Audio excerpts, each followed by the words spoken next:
Live from the pitch pad in New York City. Get ready to unleash your inner entrepreneur with Pitch Live with Amy Summers. Whether you're a seasoned entrepreneur or just dipping your toes into the Shark Tank, this is the place to be to discover how to turn your pitch into reality. Fasten your seatbelts, pitch stars, because the spotlight is on you and we are about to make success happen. On this episode of Pitch Live, fear and ego.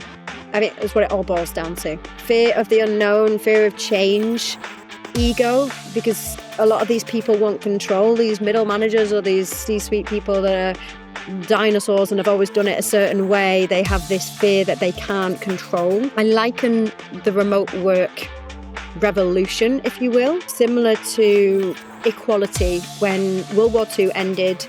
And, you know, all these women were doing the jobs of men back then. And then suddenly the soldiers came back from war and they're like, all right, women, back in the kitchen now. And the women are like, no, things have changed. Remote work's going to take time as well, might even take decades. Get ready for Pitch Live in 3, 2, 1.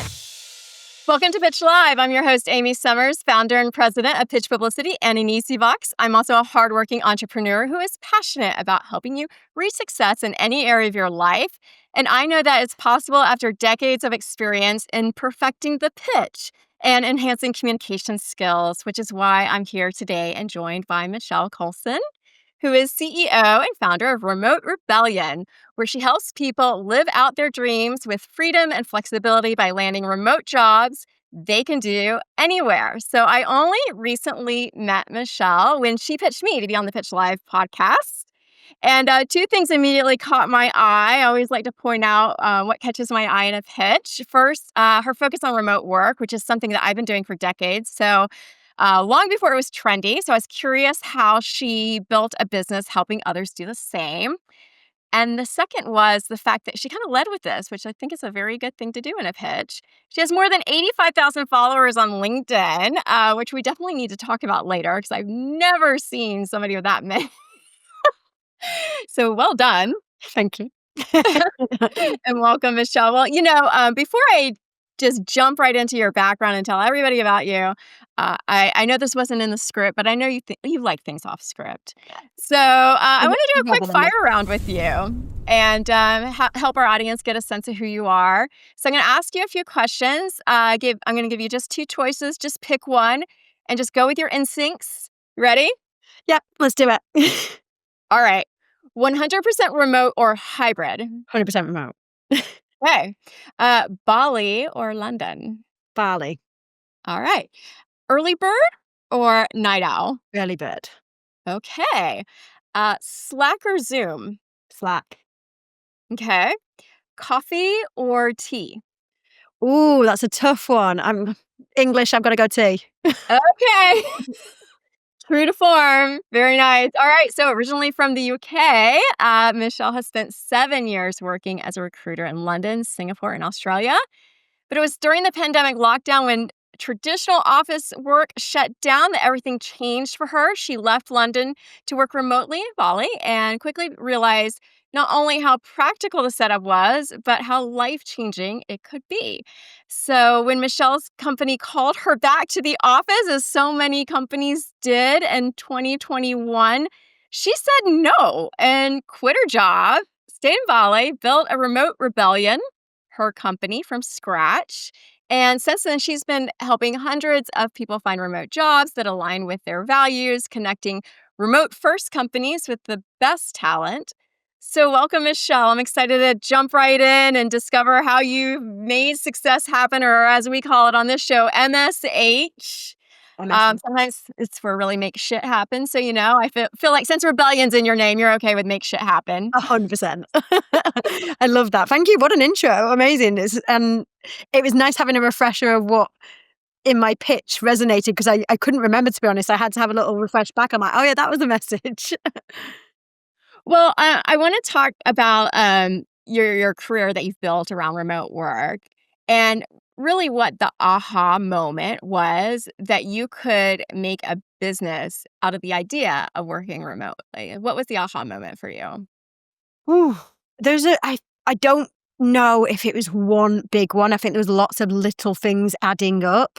One of them was actually enlisting a really crappy coach. I in Bali, there's a lot of crappy coaches. Like every Tom, Dick, and Harry is a life coach or whatever. So this guy wasn't particularly a great coach, and he was talking to me what I wanted to. I said I have to go home. My boss has called, and he's like, "Oh, why don't you stay here?" I was like, "Well, what am I going to do here? I need to go back and work." And he's like, "Well, you help people to get jobs. You could coach people how to get a remote job." I'm like, "That's not a thing." And but he planted something in me, even though he wasn't very good at what he did. Well, it wasn't a match for me, let's say. He planted the seed. So I think it was a seed planted rather than a aha. And it was a slow and gradual for me. So I kind of put it out there. Like I got some freelance work doing recruitment because that's what I knew. That's what I was comfortable with. So that was the next little seed of like, oh, people can pay me to do this remotely. I can work remotely. Check. So I'm doing this. And I talked to someone about the idea of helping people to get remote work. And the first client, rebel, as I call them, I don't like the term client, so that I call my clients rebels. So the first rebel was someone I used to work with. And I said, I help people get remote work. So he trusted in me because he'd worked with me before and I'd recruited some people into his team. And that first paying client was the confidence boost I needed I could make a business out of this. This is a thing. Yeah, I think it's that moment for an entrepreneur that, you're so used to getting a paycheck and you're kind of taken care of and it feels real comfortable. But when you get that first client, or as you call them, rebel, or and then you get a second one, you're like, wait a minute, I can make a lot more money than I was in the paycheck. And suddenly the health insurance and all the other things, it just seems like little like breadcrumbs, like they weren't really the main thing. When you start working for yourself, you realize you can do a lot more. Yeah. And it's just that people are paying for, in my, a service base, it's someone's paying for me and my knowledge. And because I've been in recruitment for so many years, like with any industry you know really well, you think everybody knows the stuff that you know. You're like, oh, I helped you. Oh, you learned something you didn't know already. Oh, maybe I know my stuff. And then, the little bit of imposter syndrome isn't as strong anymore. It's always going to be there, but it's not as strong. So tell us a little bit about Remote Rebellion, and what you do exactly to help people land remote jobs, and how do you make sure that that aligns with what their goals are? What's the matchmaking process like? So it's a more holistic process. So even the people who come to me and know, okay, I want to be a product manager, but I just want to do that remotely, let's say. So even the people who have insert job title and they know that they want to do that, a lot of people don't really know the depth of what it is that they want. And a lot of people haven't even asked themselves. I find this a lot with my North American clients or rebels. When you ask them, I think we had this discussion actually in our initial chat. When you ask them, so what is it that you actually want? Generally, generally speaking, people 40s plus really get like almost like it's like a trick question. They're like, "Well, I'm really good at this, and I'm good at that, and I'm good at this." I'm like, "That's not what I asked you. What is it that you want?" And they're like, "Huh." So when you actually get like digging a bit deeper into that, that's one of the biggest part is knowing what you want, knowing what you can be paid for, what lights you up, what your strengths are, and how you can piece all of these together. That's the very first thing. Because what a lot of people do is they jump straight into creating their resumes. And the description I give of that is it's like starting to build your house without even getting the blueprint of what it's going to look like or where the foundation's going to be. Or it's like, let's just start building the house and we'll figure out the rest later.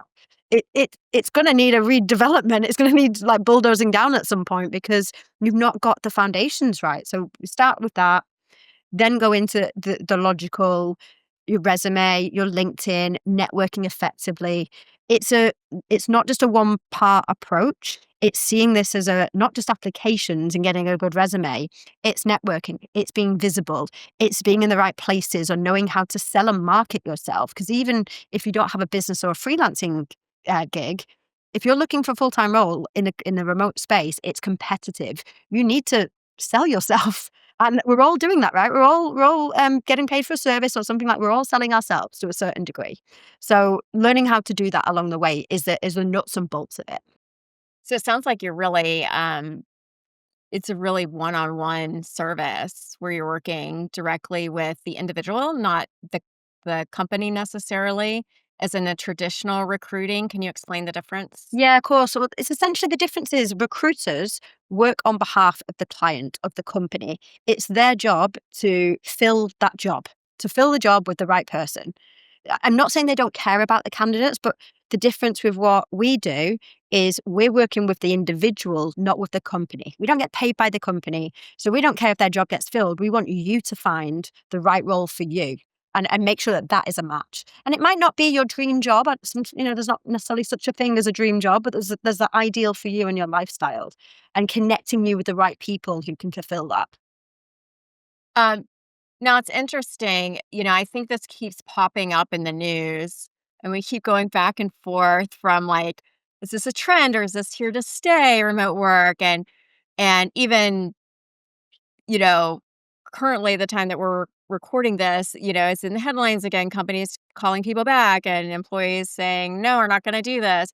What since you've kind of since this has been your business and you've been focused on this fluctuation of what's happening in the workplace. What do you think that the real driving resistance is to remote work? And can that be changed within a company? Fear and ego. I mean, that's what it all boils down to. Fear of the unknown, fear of change, ego, because a lot of these people want control, these middle managers or these C-suite people that are dinosaurs and have always done it a certain way. They have this fear that they can't control. I honestly believe that and also real estate having a back pocket and having a backhander into these organizations. I don't believe there's anything more than that. When people say it doesn't work for us, that might be the case. Have they tried everything in able to make it work? And this whole, oh, it's a trend, it's going back and forth. I liken the remote work revolution, if you will, similar to equality when World War II ended. And, all these women were doing the jobs of men back then. And then suddenly the soldiers came back from war and they're like, all right, women back in the kitchen now. And the women are like, no, things have changed. And maybe some people went back to the way things were. Maybe some of the women went back into the kitchen and were quite happy doing that. That's fine. But life's changed and things have moved on and we need to move on with it. And just the same way we're not all there in the workplace inequality, remote work's going to take time as well, might even take decades.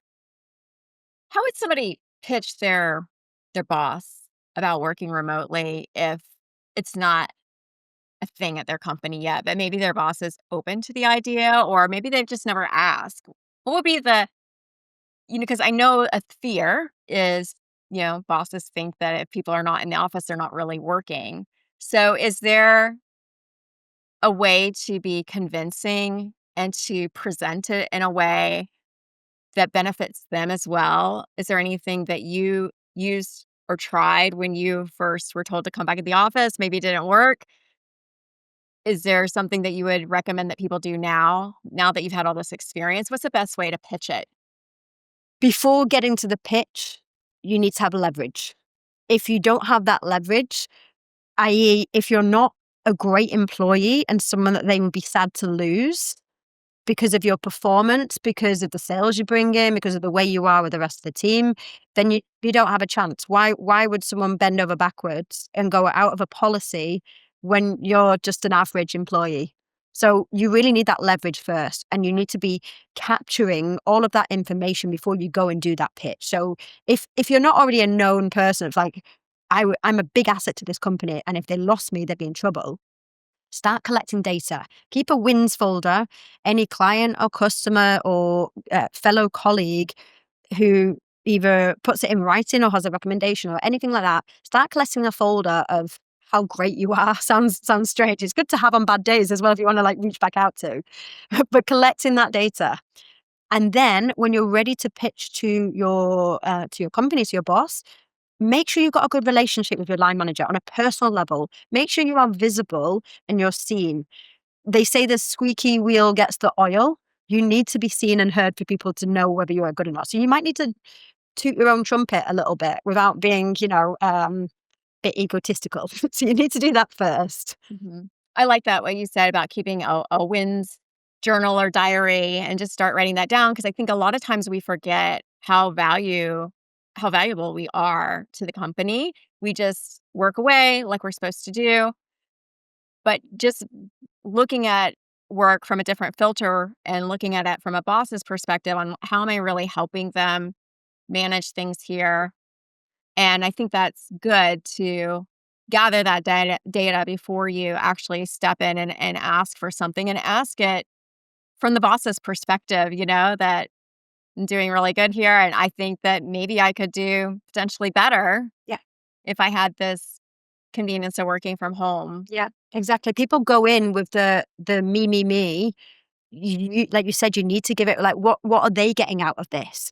So you need to find all of these objections that they are going to come up with. So that is the Wi-Fi might be terrible if you're doing it from another country. So have these objections and get ready to overcome them with backed up data and what your backup is. So any of these objections you're thinking about and how is it going to benefit them? You can talk about how it would be better for your mental health and it would be better for your family. Think of them being a crappy friend saying, so what? Like, so what? How's that benefit me? And think Yeah. of a response to that. Yeah. And I think that's probably the biggest mistake people make, is they're so focused on their needs and not. I like what you said about going through the potential questions, that the objections that could come up, like the Wi-Fi or the time difference, and having ready, not even ready, but like presenting the workarounds on all those things. I know Yes. you might be thinking Yeah. that working from another country is going to affect me because of, the time difference, but here's how I'm going to adjust for that. Yeah. And then suggesting a trial. How about we do it for a month? Try it for a month. If it doesn't work, we can have a discussion after a month. See, and in that month, you work as hard as you've ever worked, and you put in those hours to show how you're way more effective working remotely than you were on site. Yeah, I definitely like that, the trial, because it's not like you're not making a full commitment. It's just like, let's try it on. You tell me. And then for you, you have to know, okay, this is my audition. It's got to work really well, or they're going to, not allow it.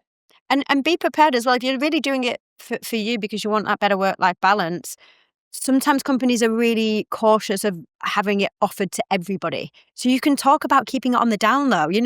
Instead of a nice tropical rice fields behind you, you can make sure you have a white wall. And when you go sunbathing, make sure you're covered up from here to here so people can't see your tan. I know someone who from the UK who had to do that in Bali. But you can keep it on the down low. You don't have to have everyone know. Like you keep your life sweet and they let them work on them if they need to do it. So, and having the very last final would be a veiled threat. So there's ways of doing this without pissing someone off, basically. Oh, I really would love to stay here, and it would be such a shame if I had to leave for something that's more flexible with my family or something that's going to enable me to have a better mental health. I really would hate that. Just planting the seed a little bit. I like that. Wait to pull those personal things out at the end, especially if it's working well and they can see the trial and see how it works. I like that. All right. So let's talk about, if somebody cannot convince their boss from within, there's a hard no on it, and they do start looking for a remote job. I know that you had some experience in this, which is partially why you built the company you did. But can you tell us some of the most common mistakes people make when they first start searching for remote work? What are the red flags they should be looking for on LinkedIn or job boards when the job claims to be remote but really isn't? Can you walk us through that? Yeah, it's what I call fake remote jobs. And these companies post them for like bait and switch, and they post them as remote. And that you have to come into the office on occasion. Like, what does occasion mean? Like, be more specific. And it really depends on the level of flexibility you want. Some people I work with, they're like, you know what? I don't want to go anywhere. I just want to sit in my pants at home and not leave. I just don't want to get on the tube every day, or I want to get on the subway. Other people want to travel the world and be in a different country every few months. So it's really about what level of flexibility you're looking for. There are work from anywhere companies that are way more flexible and you can work globally. These are more competitive. So if you are open to just working remotely from your home, from your state, from your country, have a look at the organizations that are remote from there. Now, I've got a list that I share with my rebels. There's like 1,000 remote first companies on there. So you can go on, collect this data yourself if you want to, and find target companies within your industries that you know are remote first, rather than, well, I'm not saying don't apply to jobs, but people do it the other way. They look for just jobs rather than looking for companies and then seeing what they have. And you can do both, but people just tend to focus on one of those. So generally speaking, if a role that's advertised says remote, but there's no other mention of what that means, it's probably, in most cases, it's remote from the US. Because what I found is a lot of US companies feel like they don't need to state that it's remote from the US because they're the world. And I'm like, Uh, what about the 95% of the rest of the world here? Like what do they need to know that it's only remote US? okay. And how should a company list it appropriately? The way I say it is the best of being as clear. So when you're communicating in remote teams and you're communicating asynchronously, think about what the follow-up questions will be, or think about the assumptions. So take out any room for misinterpretation. And companies will actually save a lot of time on this because they won't get irrelevant applications. So if you put in there, remote must have the right to work in the USA or must be based and have the right to work in the USA. There's no ambiguity there. The same of work from anywhere in the UK. So, just actually declaring what that means. Must be working in time zone, EST plus or minus 4. That's very specific. I like that, like really telling them what time zone they have to be in. And yeah, it would help the company too if they were more clear. Do you Yeah. think some companies just throw remote in there because it's trendy and they're trying to get whoever they can? I wonder. I'd like to think it's not on purpose, but I mean, we're 5 years in after the pandemic. Come on, like, how do you not know that you need to be clear about this? And surely, if you get inundated with irrelevant applications with people in a part of the world that you can't hire in, you think, oh, how can we stop this? I honestly don't understand it, especially when I see it from bigger companies. I'm like, just think a little bit. All right, let's flip it back over to the job seeker. You mentioned something I wanted to follow up on where they might see something that says occasionally coming into the office or that word occasionally, which is kind of vague. If you were in an interview with a company, how would you address that head on? I would first do some research into the company, see where the people are based. So let's say it's a US based company and you've got 80% of the people are in the US and the other people are elsewhere. So it already gives you a good indication, okay, they hire outside of the US and there's a bit of flexibility. If there's just one lone ranger based in a different part of the world, it's definitely something you need to dig into a bit deeper. So the way I would phrase that, after you've looked on their website and done the research, well, first of all, do not ask a question that is obvious from their career site. And second, I would say, what is your remote working policy? And just ask an open question rather than closed and get them to disclose what that means. And I guess if they don't have a remote working policy, then that's a red flag, right? Yes. Unless they're open and they're like, "Do you know what? We don't have that in place right now. We're still figuring it out. But Joe works from Mexico, or we got Sally working in India. Whatever that looks like." So I would press more like, "What is your remote working policy?" "Oh, you can work from anywhere." Okay. Are there any times that you work to or specifics on that? And how should you let's talk about resumes for a minute because it's a resume that you have for somebody that that you're applying for a job that's in person. Is it dramatically different than a remote job? Like, what should you be highlighting or featuring on your resume if you want to make it clear that you, as a job seeker, want a remote position? How should your resume look? Take out any word of location, address. So you're not using the old school, here's my address and my phone number on the resume. You're No, just putting your available locations to work remotely, and you're really highlighting remote at the top. yeah. Okay. And talking about the remote work teams that you've worked in the past. What if the remote work you've done is more recent? Should you flip your resume so all that's at the top and your bigger career history maybe towards the bottom? Yeah, I'd always go with the most recent one on there. So I always put the most recent one and go down from there.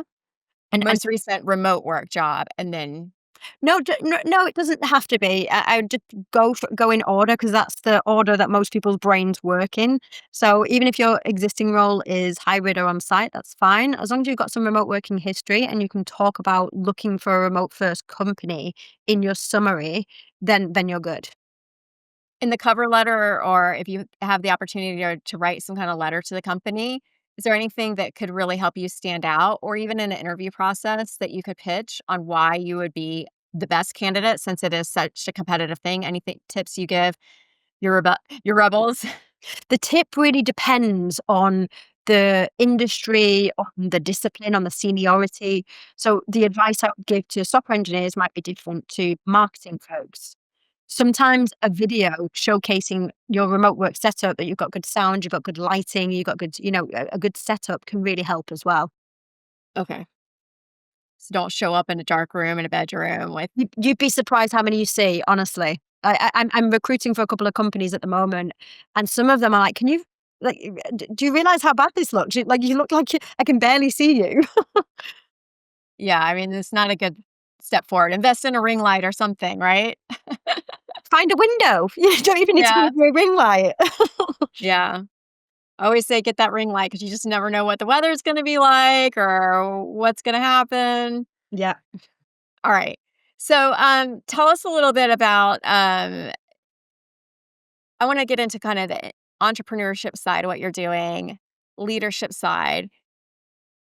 How long have you had, your company now? Are you in that kinda 10-year zone at the moment? No, 4 years in now. Oh, 4 years. Yeah. That's good. All right, so I would love to hear from you. What's been the most unexpected lesson or challenge since launching Remote Rebellion?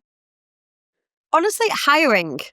Like, I've been in recruitment for over 11 years. I'm like, "I've got this. I know hiring."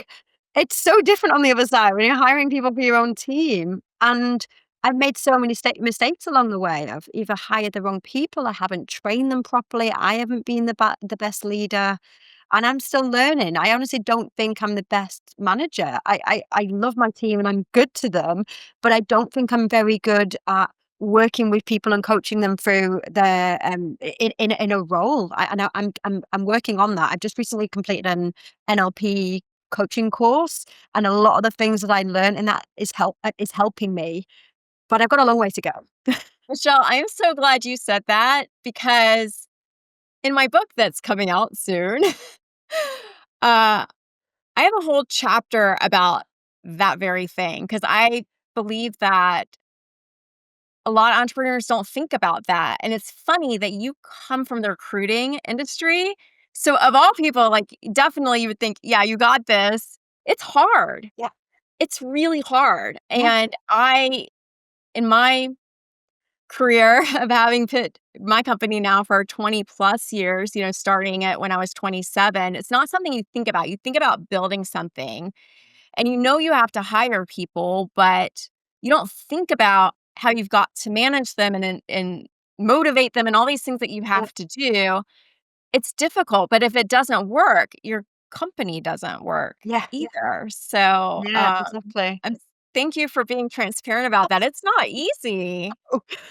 I feel like I'm so much better at hiring for other people than myself. Well, because you don't have to deal with it after they've been hired. Maybe. So let's talk about that a little bit because one of the things that's a challenge, I think, with remote work is for leaders, for bosses or managers, is how do you really motivate teams and not because the downside of remote work is it can feel isolating. Now, some people love the isolation. But some people, they really struggle with that. I've had people leave me before because they're just like, it's just too isolating. And I think, I'm calling you every 5 seconds. Like, how is it isolating? I'm on you all the time. Like, how is this isolating? Yeah. But can you share some tips for maybe how bosses or managers can make it less isolating? Because it isn't the same. I mean, when you're in the office, you don't really have to like physically do or say something.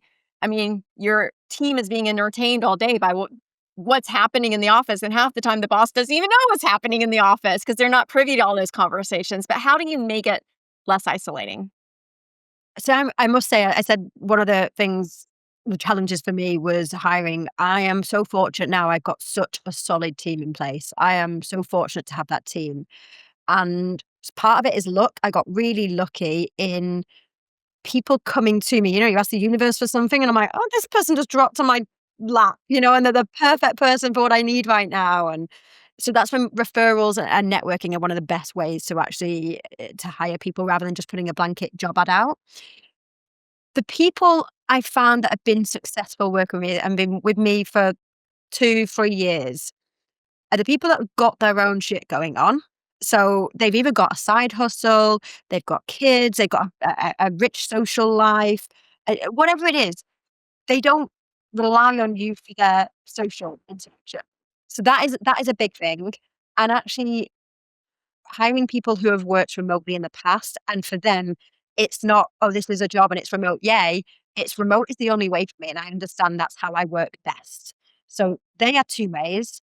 So the hiring beforehand, and then in order like interaction, keep it natural. I think what a lot of companies tend to do is keep it like they put in these like false team bonding things, and it's all a little bit rigid and a little bit forced.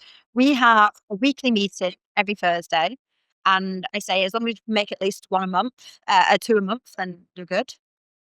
And then we have a on-call get together. If people just want to hop on and ask any questions, that's it. That's all we need, and the team get on really well. We've had one in-person get-together in Europe earlier in the year that was fantastic. I recommend doing that at least once a year as well.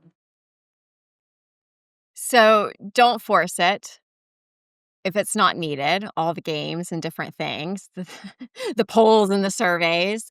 And I like what you said about really looking out for people that have a rich social life, that already have things going on. They're not relying on work for that social life, because I can see where they don't have a rich social life, it's super isolating to kind of feel like this is the only thing I have going on. And it seems counterintuitive a little bit, because you would think if somebody is a single mom or like, they have a side hustle, like these are negatives, but attention bosses, they might be positives because they need the job, they need the money, they're going to make that happen. And then they're going to, not ever be lonely because they've got other things that they're doing, and it's not a bad thing.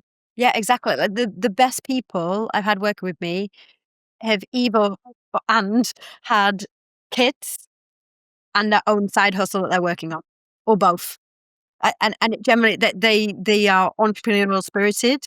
They have a parent, they're multitasker, so it's a win. It really is. I think it's crazy when these companies dismiss people who have side projects and see it as like, oh, they're not committed enough. It's ridiculous. They're the best, and they know how to really, really multitask. Probably, I've even said it. I said it in my book. Just what you said. I was, hiring, especially single moms. They're the best. They know how to organize.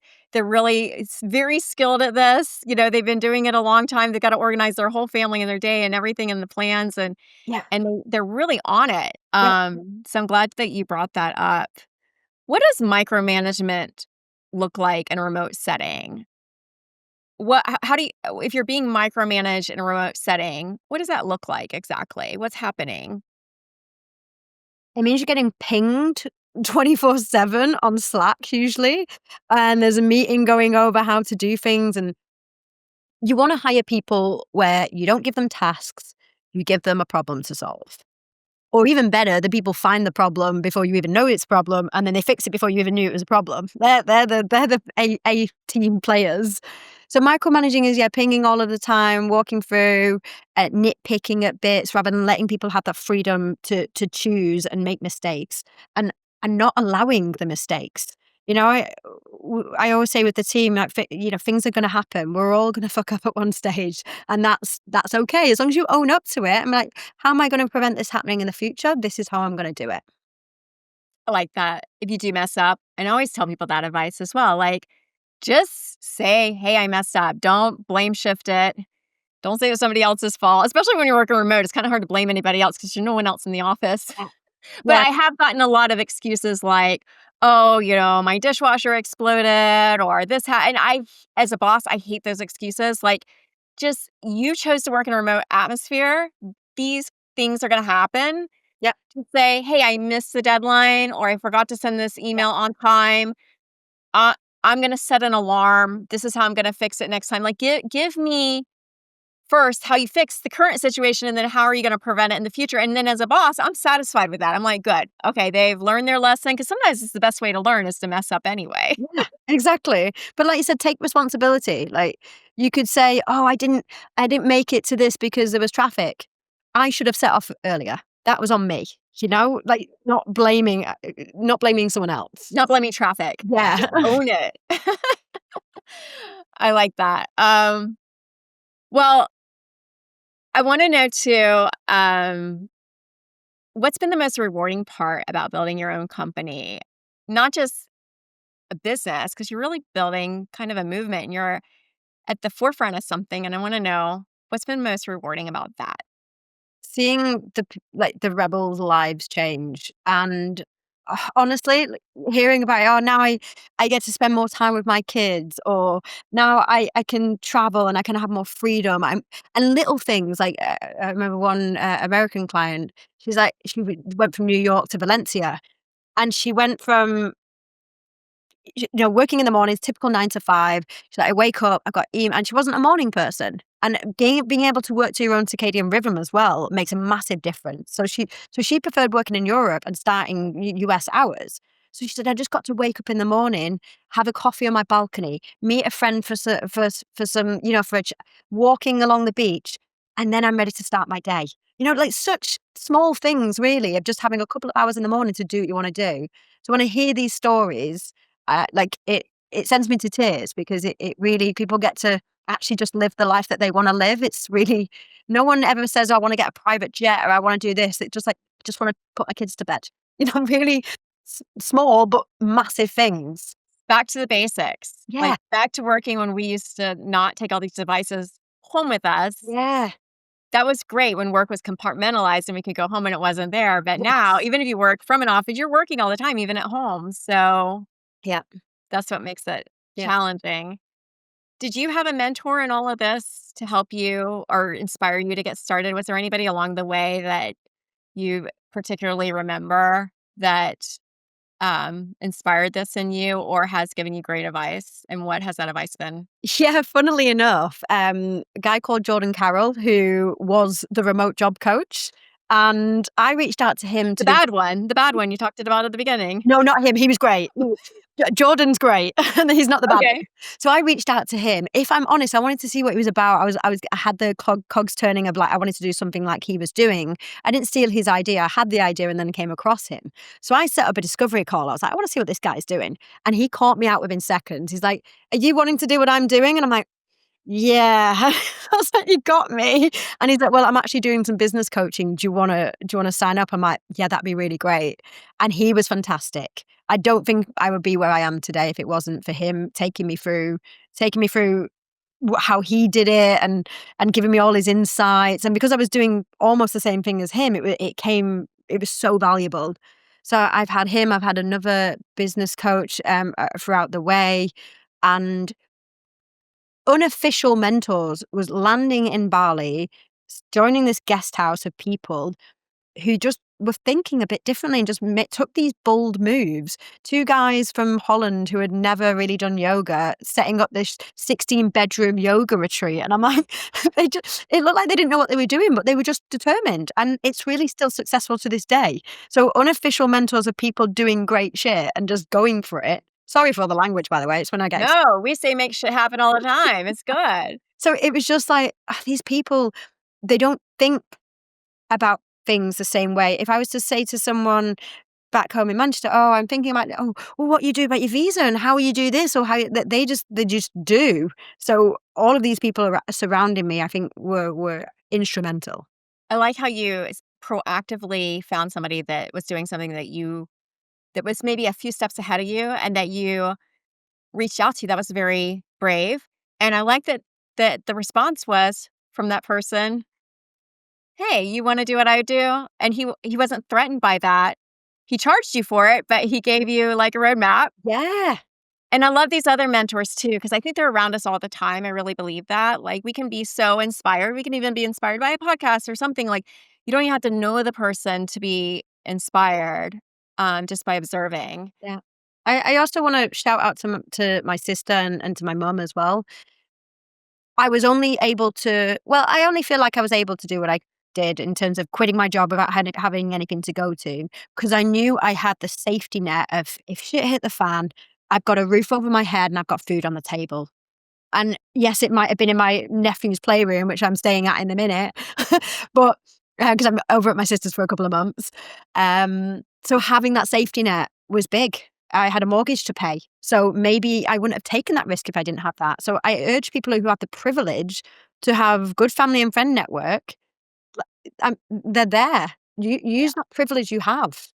And family members can be great mentors as well and supporters. So, well, this is great. This has been so nice getting some time with you. Um, Is there anything you'd like to pitch our audience, or what's the best way for our audience to get in contact with you or become maybe one of your followers, which we didn't get to that, but maybe they can become one of your followers and figure out how you have so many followers on Yeah, LinkedIn? sure. I think I just put out content that is authentic. A lot of people come to me and say that, and they say, "Oh, how do you get so many followers?" I'm like, I'm just me, and some people don't like that, and that's fine. I can be a bit brash sometimes. I'm not your average English person who's overly polite and talks around the houses. I'm quite direct. So I think that's why. So my pitch is for those of you who have decided that you want to work remotely, even freelance, setting up your own business or working, reach out to me at Remote Rebellion and let's talk about it. If you're still thinking about it, I'm not your person yet. Have a think about it. Once you've decided, come to us. Well, Michelle, thank you so much for joining us today. I know that you have inspired so many people with your career journey, and you're just going to continue to do so. I want to encourage everyone to share this episode so we can get more people exposed and inspired by what Michelle's doing and to learn about the advantages of remote work and even how to do it right. Be sure to check out remoterebellion.com and follow Michelle on Instagram at remote_rebellion and on LinkedIn. Be part of get her to 90,000. She needs to get to 90,000, I feel like. At Remote Rebellion is where you're going to find her on LinkedIn. Thank you again, Michelle. Thank you. Really appreciate it. And thank you for joining us on this episode of Pitch Live with Amy Summers. Be sure to hit that subscribe button and give us a rating or review. Your feedback helps us plan future episodes. I hope you were inspired today to get out there and maybe pitch your boss on being 100% remote, but you better get that win journal together first and make your case, see it from their viewpoint, and advocate for yourself. We're just going to say it, shit happen. We're just going to make shit happen. As a bonus, join us at anisivox.com where you can get motivated, hone your communication skills, and binge as much mentorship as you want whenever you need it. The link is going to be in the show notes along with my social handles and Michelle's. So let's stay connected, keep following each other and supporting each other in success. And until next time, MSH. Thanks, Michelle.